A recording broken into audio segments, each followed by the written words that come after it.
So our next panel is going to sort of push into the post-secondary area, as Dr. Rosenberg's keynote alludes to, the need for collaborations in higher education.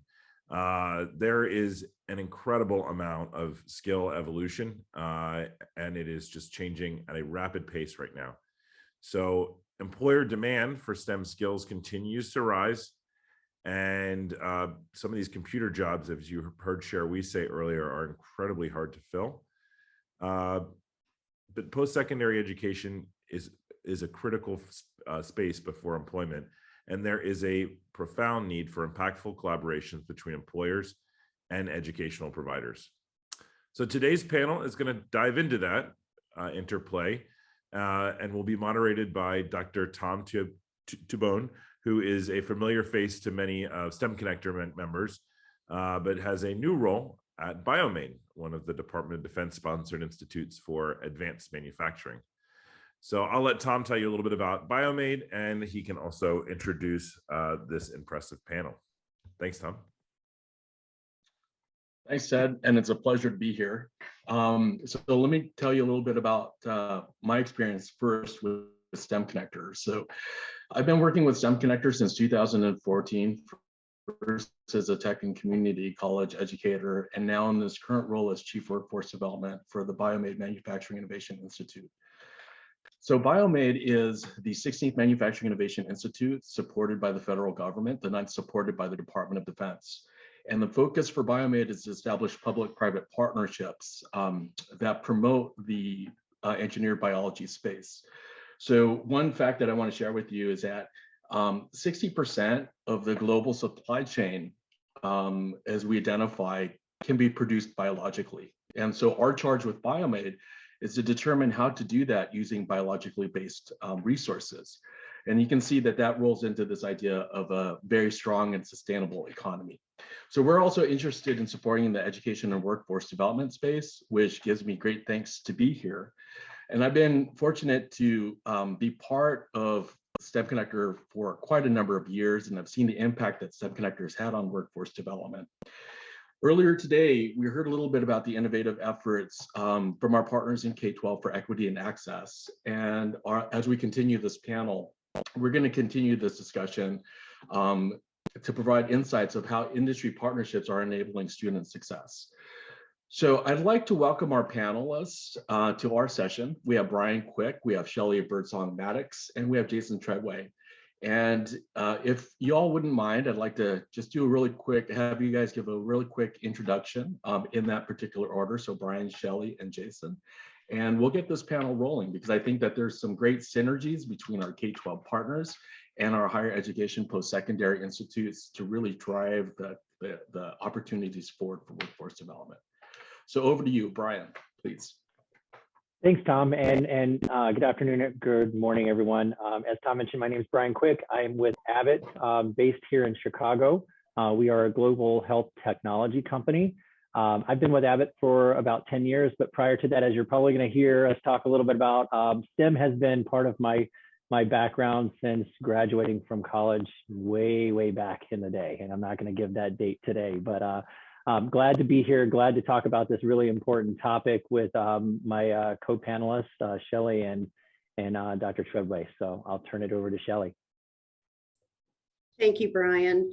Hello, everybody. My name is Shelley Birdsong-Maddex, and I'm the Senior Director of Corporate and Foundation Relations at the West Virginia University Foundation. We're the fundraising arm of West Virginia University, which is a comprehensive R1 research-intensive institution. And as a land-grant university in a small state, we find ourselves as not just educator, but also as economic driver, entrepreneurship supporter, and then also working very closely with the K-12 education space in order to improve education for the kids in our state. Some quick examples, and we do that both with in-classroom and out-of-classroom experiences. So our extension service, for instance, has a partnership with Viatris. It used to be Mylan Pharmaceuticals, called STEMcare, which looks to teach STEM education resilience at 3rd grade. We also touch K-12 students at the 6th grade level with a fantastic program called Science Adventure School, which teaches both the students and the teachers in a 4-day, 3-night overnight excursion, teaching them science along the way. And then we also help the West Virginia Department of Education in establishing their computer science curriculum, which the initial results have come out and look fantastic. And I hope to have an opportunity to talk about that at some point. Thank you all. Jason? All right, well, good afternoon.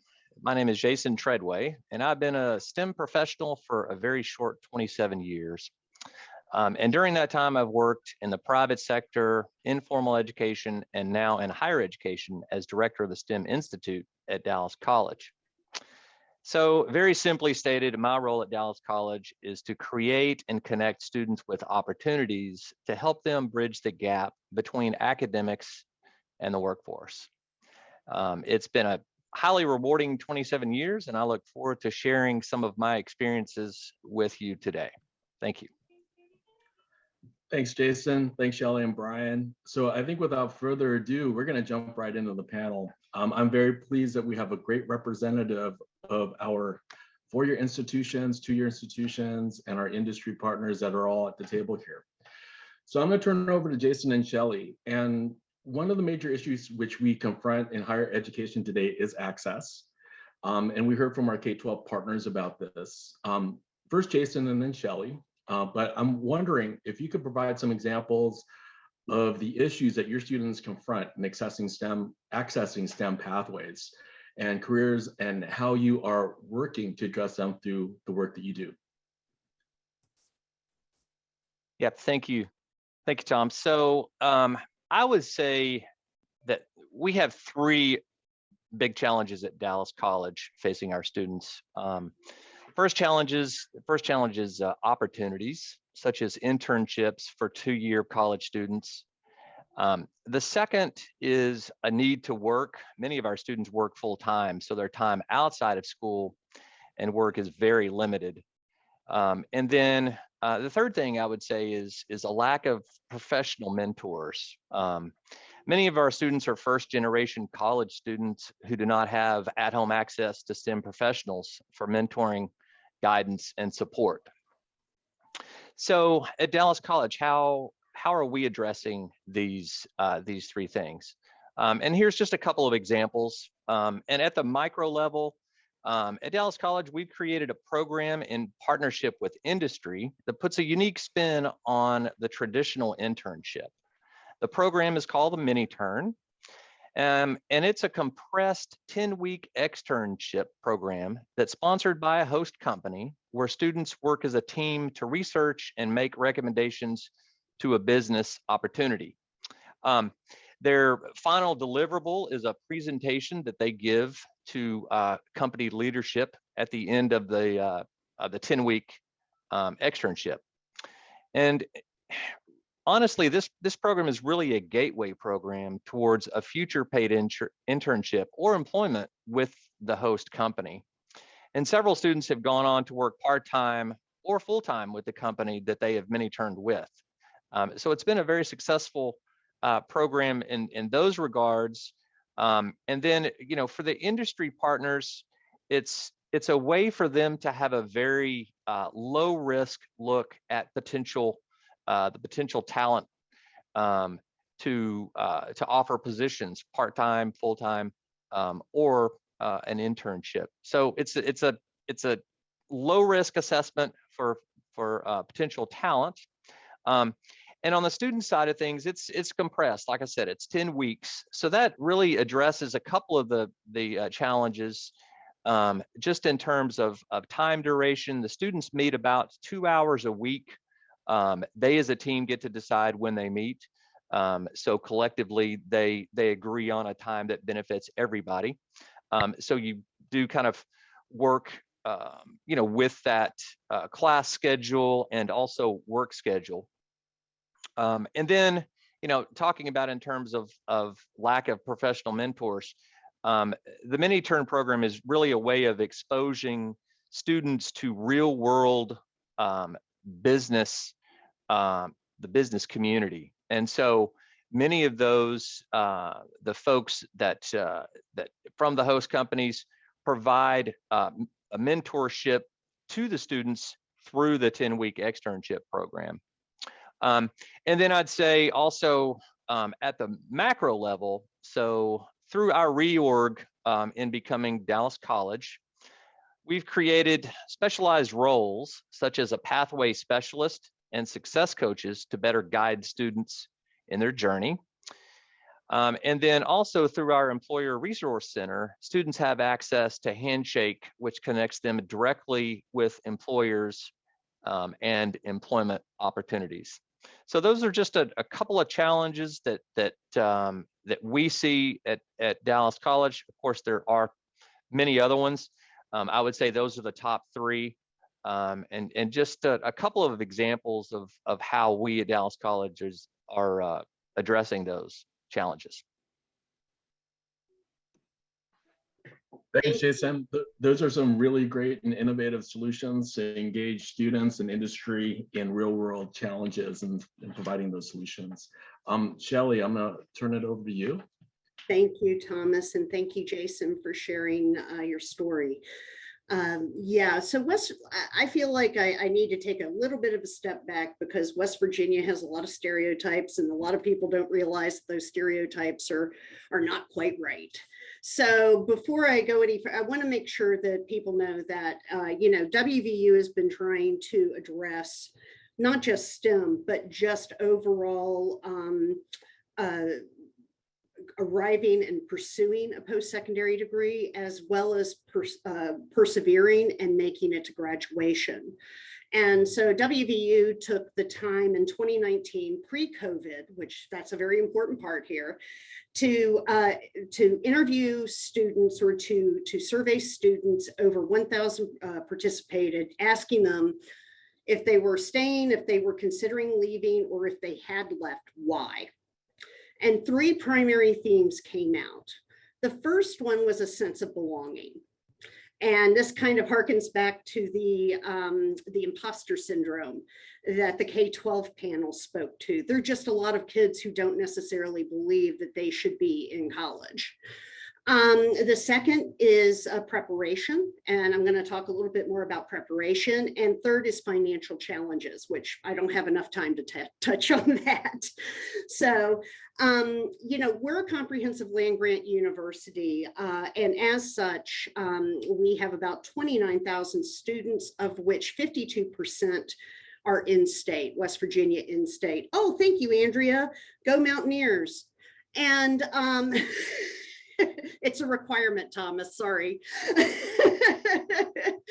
And the remainder of our students generally come from our border states of Pennsylvania, Virginia, Maryland, Ohio, and Kentucky. But we serve students from all 55 counties in West Virginia. The interesting thing when you look at West Virginia student experiences in the K-12 space is that right now, West Virginia is operating with a shortage of 700 classroom teachers. We need 700 classroom teachers. Okay, let me just be very clear. So if anybody's looking for a second career, let me recommend, we're a lovely place to live. But even more stark, even more troubling is the fact that 38% of our 7 to 11 math classrooms, basically mid-junior high all the way through high school, 38% of them are led by an individual who's not certified to teach in the subject. So this really hurts people wanting to come in because, of course, College Algebra 1 is a gateway course. And when you're at a comprehensive liberal arts or research intensive university, Algebra 1 is a critical piece, not just to go into engineering or medicine, but to go into fields like geology or geography.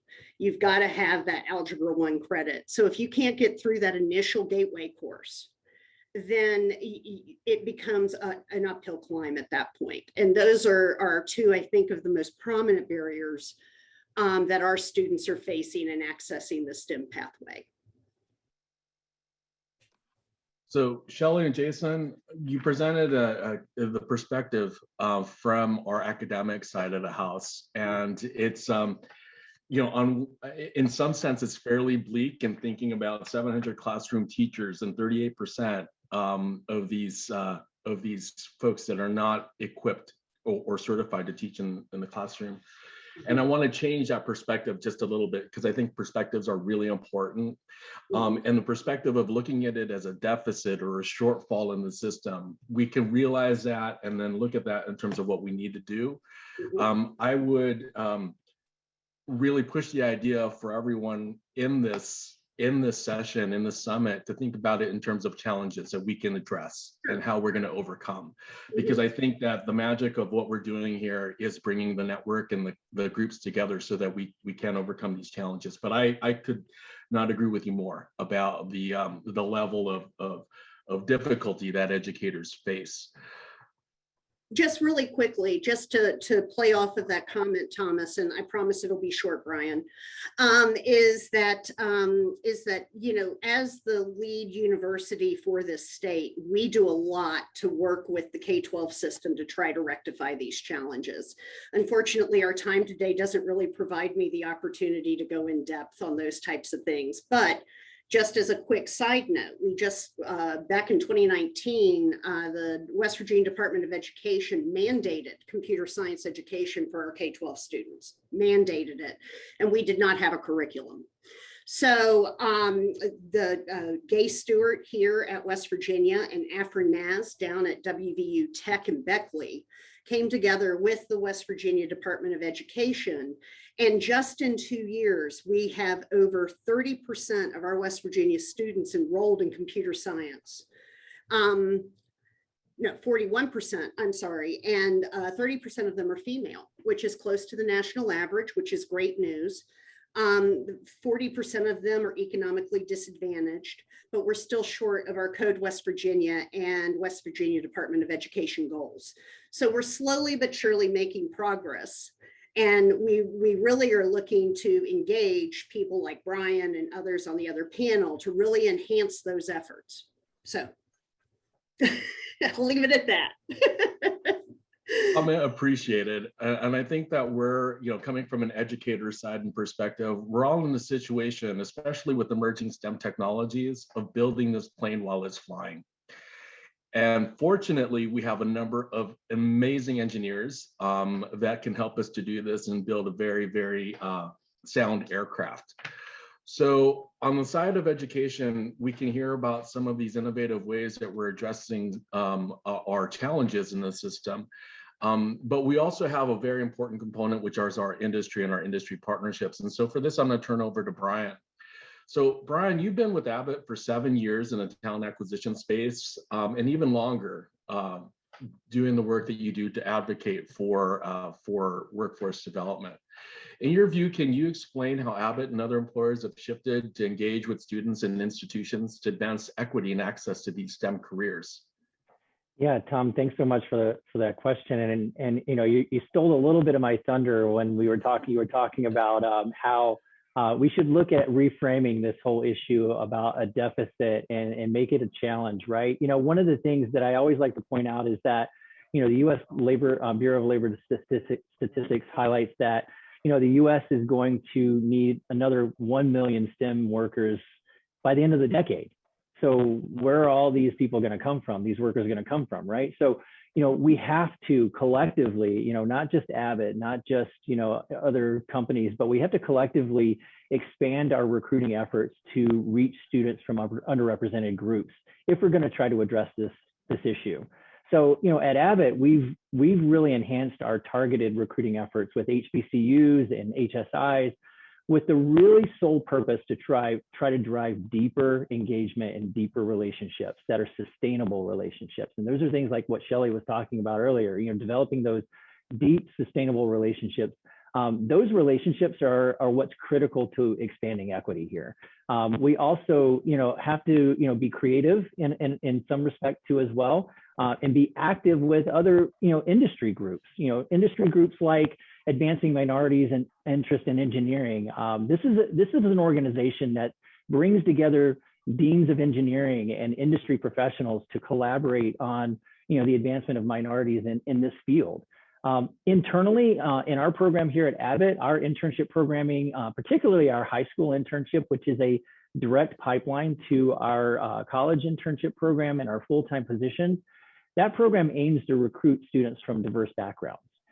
In fact, this past summer in 2021, our high school program was more than 60% female, and our program was also nearly 70% diverse.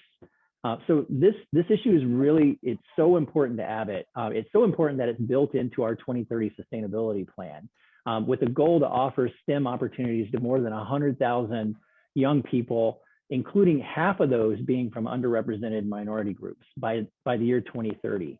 So as you can see, that's an aspiration, and it's a challenge. And I love how you kind of presented that even though we have these issues broadly, we have to look at it as a challenge to address, as a collaborative group. The last thing I'll mention is that, with the nature of the pandemic over the past 18 months, it really has helped us expand our efforts to take a different approach to recruiting students in this field. And what I like to call it is a more event-centric or engagement-centric approach versus a campus-centric approach, right? And what I mean by that is taking our efforts off of our traditional long-term campuses that we've engaged and really looking at different creative ways to do outreach to new spaces and new areas, new populations.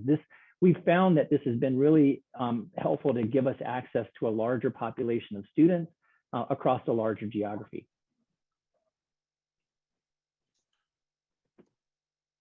Bryan, you covered a lot of base there, and I'm gonna not necessarily unpack any of the things because there are so many things that we can just spend hours and hours talking about.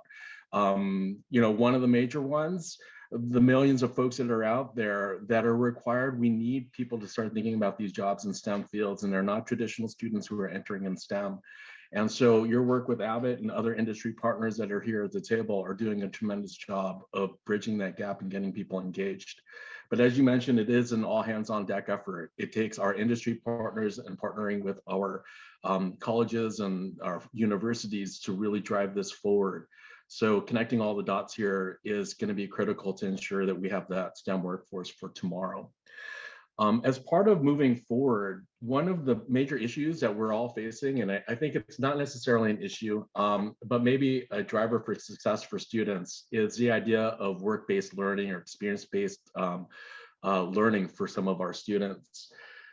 This is a question for all of you, and it is that, do you have any innovations in your organization that you could share, best practices that help students just access work-based learning opportunities?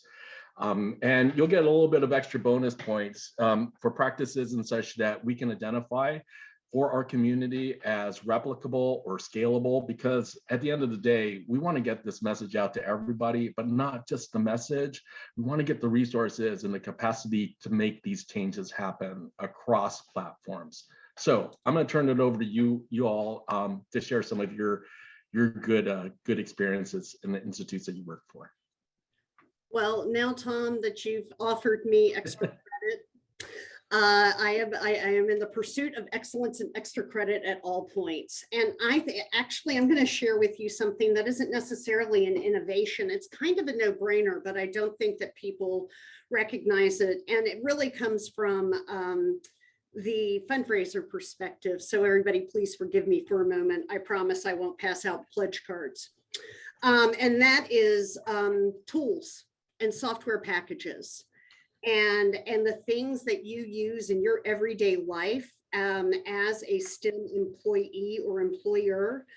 Those have got to be the #1 way of expanding your brand, of engaging kids in just-in-time learning around new technology systems. It also allows them to do research. It also allows them to build problems, work-based problems, and that type of activity. And that is really a small piece of things to offer, is really to give universities the software and the tools necessary to make sure we're training people that way. Another way that I would suggest is a great way for doing work-based learning opportunities is for our industry partners to sit down with our faculty members and tell them what they're looking for. In a lot of instances, you're going to find that the faculty members who have been in the academy, they've got some idea about what you're looking for out there, but they haven't been out there for a while. And so they really need your guidance in the types of skill sets that you want these kids to graduate in. A couple of examples. We have long-term relationships with Schlumberger and Halliburton. Not a dollar has passed between us. They've actually given us software for the last 10 years to train our petroleum natural gas engineers. And a large majority of our graduates from that program end up in Texas because they've trained on Schlumberger or Halliburton software. And so they're not just employer ready, but they can literally hit the ground running. Another partnership that we have is through Data Driven West Virginia, is we actually provide employers an opportunity to engage teams of business students to come in and provide a question. How can I improve my supply chain between Morgantown and Charleston, West Virginia, which is about 300 miles away? And they will sit down and actually do the calculations and provide recommendations, much like somebody in the previous panel spoke of. And so those are two low-tech, simple ways that we can produce the kinds of employees that you all are looking to employ. Shelly, I'm glad that you mentioned supply chain logistics in the mix there, because in this current situation that we're in, especially coming around the holiday season where we're waiting for our gifts to arrive for the holidays, supply chain is really hit front and center. And so addressing this both from the academic side and education and our industry partners, thinking about how we can better address those supply chain issues for workforce development is going to be a growing and emerging need in the coming year. Jason, you had also mentioned some of the great experiences that you've had, and I was wondering if you can comment on that question, this question about the experience-based learning provided through Dallas College and your institute. Yeah, absolutely, Tom. So I posted in the chat a link to the Dallas College Miniturn program, and I'd invite everybody on the call to click that link and explore it. There's not enough time today to talk about it in excruciating detail, but by design, the program is meant to be scalable and replicable. And so it gets me extra points for this conversation.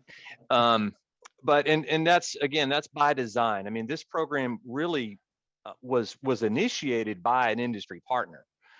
And the whole sort of the background behind that was, they had a traditional internship program.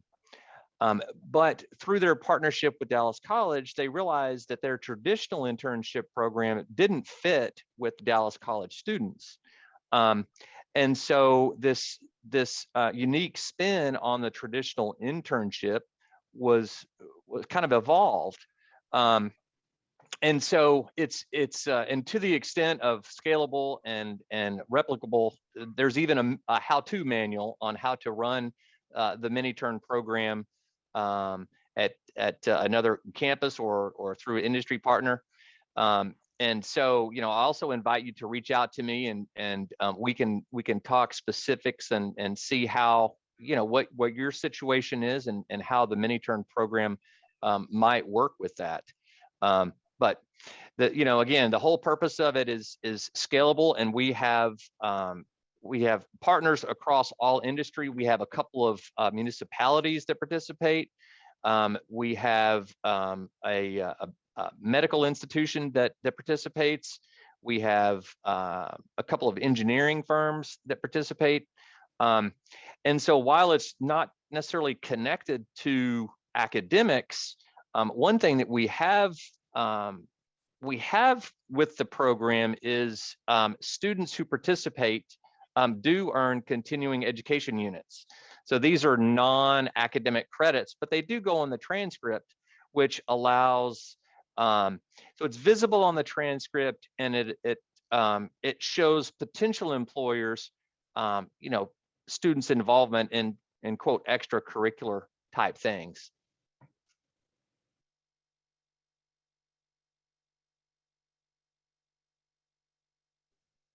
Tom, you're on mute. Seems to be the saying of 2021. Hopefully things will change in 2022. For the last part of this one and engaging in work-based learning, I'm going to turn this over to Bryan for Abbott, because I think that that's one of the most Abbott represents one of the strongest opportunities to really engage folks in the work environment and to get to know what these jobs are about. And so, Bryan, please. Yeah, no, I wouldn't disagree with you at all. I think we're very proud of some of the work that we've done in the internship space. We take a very deliberate approach to the construction of our internship and co-op programs. Work-based learning is built right into the curricula for those programs. It starts, as I mentioned before, at the high school level. We believe that all of our programs are really interconnected. And at the high school level, where our high school program was just recently the first high school STEM internship granted a college credit recommendation by the American Council on Education. So that really highlights, how we are trying to apply learnings from school into the workplace environment too, as well, in tandem with some of the other, what we call essential skill development. A lot of people call it soft skills. We call it essential skill development coursework. Things like resume writing, interview skills, communication, networking, social media skills. Those are all built into the internship. In addition to that, we're allowing students as well to have opportunities to earn things like Lean Six Sigma certification and get real world experience working with our scientists and with our engineers that are out there developing our products, and things like our new COVID test and our nutritional products and devices. They have work that really truly matters in that space, and I think that's an important part of the aspect of internships, that we've adapted. I'll mention again, our high school program, I talked about that. And the reason why I do is because it has been proven to be a very successful pipeline for us. So successful that we've partnered with STEMconnector to write a 30-page PDF blueprint that some of you may be familiar with, that other companies that just can take and replicate that to scale, for their organization. So, Tom, for my extra credit, I think I'll put that in the chat window so that everybody has access. You can really easily, gain access to that blueprint by just following the website that I just put in the chat, www.stem.abbott. And certainly, I think hopefully that's part of our mission, to really share some of the best practices that we've been able to adapt our internships and the curricula of those internships to be able to build in this work-based learning model. So Bryan, Jason, Shelly, you have all sufficiently earned your extra credit for that question. I do want to extend this a little bit further, because we have a concept that we deal with work-based learning, but there's also research that's involved here. And we've seen research as a vehicle to really promote these STEM career pathways. Engaging in research, we see a lot more of that happening across the board in community colleges and four-year institutions. Students who are interning oftentimes will engage in research and getting to know a little bit more of the operational side for industries. So Bryan, I'm going to turn this one right back to you first. And I'm hoping that you can speak to how Abbott has really supported research experiences for students that you engage in any one of these programs. Yeah, so here's the thing about research, right? Student research opportunities are not one size fits all or monolithic. They can take shape in a multiple variety of different approaches and levels, really, to supporting research experiences for students. For example, we provide opportunities for college students at the University of Illinois in Urbana-Champaign, as well as the Ohio State University, through our research park facilities that are actually brick and mortar on that campus, so a physical space. That's one example, but we also, have opportunities that we've built into our internship programs within R&D that provide, students with opportunities, as I mentioned before, to work directly with our scientists and engineers to learn and to actually conduct research through that experience as well.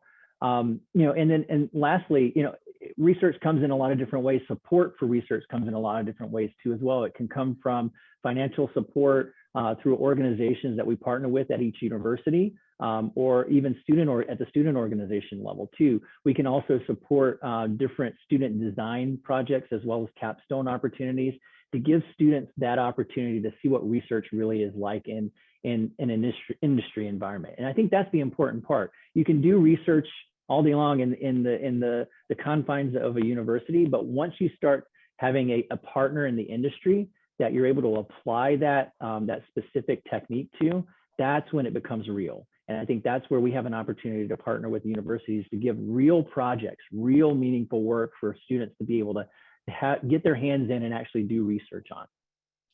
Well, Brian, I think that there are a number of colleges and universities that would snatch up the opportunity to work with Abbott on research projects and internships. I'm going to flip the side of the coin here and turn this over to Shelley and Jason, because for our academic institutions, engaging in research offers a lot of different opportunities, both for the development of soft skills, as well as we're talking about exposure to the real core analysis of data and diving deep into what these STEM careers are about. So Jason and Shelley, for engaging students in research, oftentimes we hear about these cures or undergraduate research experiences, course embedded.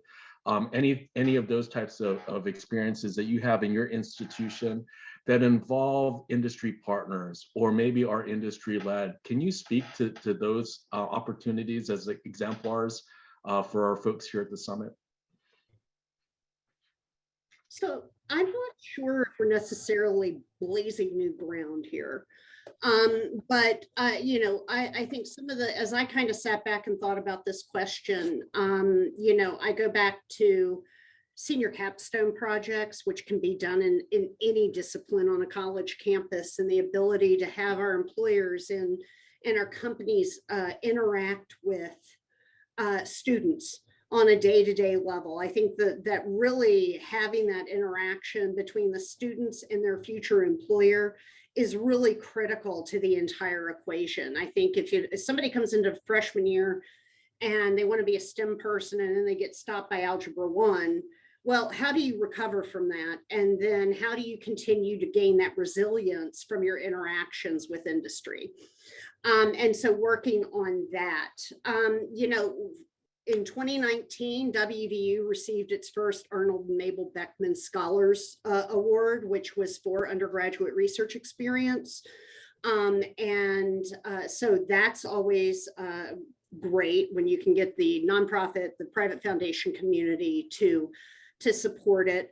But then I would point to things like in engineering, we have EcoCar and Formula SAE and Baja, and all of those are supported by corporate dollars. It's Siemens, it's Delco, and what's great about that is, my office doesn't get, our development offices don't get involved in that type of fundraising. So the students aren't only getting the experience of the research, but also the business side of things. How do you fund your project? How do you ask for support? How do you figure out how to encourage and welcome industry partners and mentors into the mix? And so I point to those as like some real basic ways that we integrate research every single day. Thanks, Shelley. Jason, any comments on research experiences for students that are integrated with industry? Sure, Tom. So when you think of a two-year system, you don't traditionally think of research. But the reality is we need to be exposing our students to that same content early on, because I think that's key, is early exposure. I think lots and lots of benefits to early exposure, right? So one of the things that we just announced is the creation of a program called Undergraduate Research at Dallas College. And this is a multi-tiered program which is really centered around workshops. So we're going to start with a basic research boot camp, which provides students with literacy, skills training, et cetera, exposure to the lab. So, how to run equipment, but we'll also focus on ethics as well, because I think ethics is something that we've seen a lot lately. Ethics is a key to that as well. So, and then the next phase would be a an advanced boot camp. And what we're looking at in terms of that is discipline specific type of research. So looking, more towards a chemistry type or a biology type or a physics type. And then lastly, so at Dallas College, we are considerably lucky. We have 3 scanning electron microscopes. We have 2 that are portable. And we also have 1 that's a research grade SEM. And so there's a program that exists currently that's centered around SEM research. So utilizing that as the equipment that's the primary mode for students looking into projects. But we'll have a boot camp on how to operate an SEM, and then a more extensive research program where students use that technology to research a topic. And one of the goals of this, as you mentioned, we're all familiar with NSF REU programs. The long-term goal would be for Dallas College to apply for an NSF program and run our very own REU. But we're also very lucky in the Dallas-Fort Worth area to have a number of colleges and universities very close to us, and they do summer REU programs. And so one goal for the undergraduate research at Dallas College is training our students to be competitive when they apply to those programs, so that they can get accepted, get additional experience there. And then when they transfer from Dallas College and go into a 4-year, they will already have had that experience. They can integrate themselves easily into a lab, take on a part-time position there. And so, I think going back to the first point, I think early exposure to research is really a key game changer in this whole thing. So Jason, 3 SEMs or electron microscopes, those are amazing pieces of equipment. I'm familiar with them. And I remember when they were the size of an entire walk-in closet, and now they're the size of microwaves. And so with new technology development comes really much more access to engaging the equipment that's necessary to drive some of these research questions. And so a lot of moving parts to think about. We have about 3 minutes left here, and I know our panel has gone by very fast. But I want to raise one more question, and this has to do with, of course, what we experienced in March 2020 with COVID. There were many changes that happened to the education system and our ability to teach. We turned everything around as a group to online instruction, distance learning. Everyone had to retool and retrain from our education side to really address the needs for students and to get that instruction out there as effectively as we could. So this is a question that I want to pose to you. And Shelley, for students and faculty at WVU, can you provide some of the examples for innovations that have been implemented to really support student learning in response to our adaptation to COVID? And are there other examples that might affect practices, practices moving forward? Absolutely, and thank you for the question. I think that the number one, the most notable thing is that we put coursework for 359 majors online in about a week. So we were all sent home right at the end of spring break week, and so the president, in his wisdom, closed for an additional week, and then it was 24/7 IT fun for all of our faculty and the university to get everything up online so that students who we did not anticipate returning to class could continue moving forward and not lose the credits that they were working towards. But another thing perceptually that COVID-19 did, particularly with the conversion of everything onto online, was what's the value of a bricks and mortar location? What do you get out of that? And so I think overall, not just at West Virginia, but also across the country, we're finding ourselves at a place where colleges are trying to redefine what their value add is, trying to redefine why it's important for somebody to be on campus as opposed to sitting in their room. I think a lot of that ties into diversity and inclusion, because if you sit in your room and you do your classes, but you haven't had experiences or exposure with people who are different than you, you're not able to add that context into your experience. But overall, academically, the faculty and administration have started thinking through what to do. And so we just recently, back in October, had what we called our first of many academic innovation summits. And a lot of that was focused on real world problems, opioid addiction, aging, entrepreneurship, energy, things like that, but looking at a multidisciplinary approach. So I think it helped tear down some of the silos that instinctively come from a bricks and mortar type of location, right? It actually helped those teachers move beyond. And so, you know, but that takes time. Academic innovation takes a lot of time because you're looking at accreditation groups.